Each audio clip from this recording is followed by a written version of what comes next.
terrible paradise, the hero parade. For the loss of my child, I will think to his away. Because of what the Lord will do for me, I will not be afraid.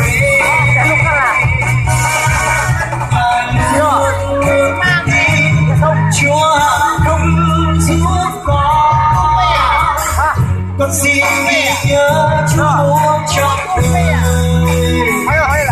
Sự thế gian cha là nơi lớn để con vững tin dưới cánh tiếng con được che chở vững vàng.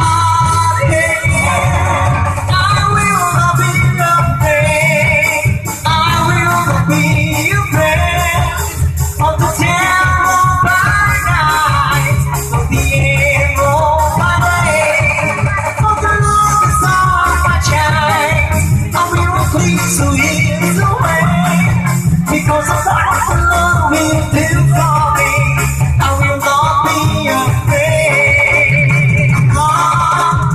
Now it's a time to work. Come on, now it's a time to give your heart. Come, just hang around to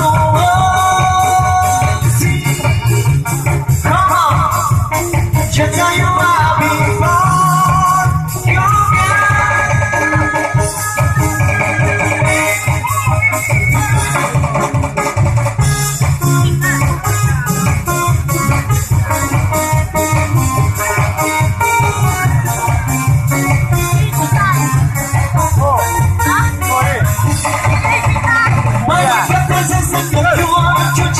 Hey!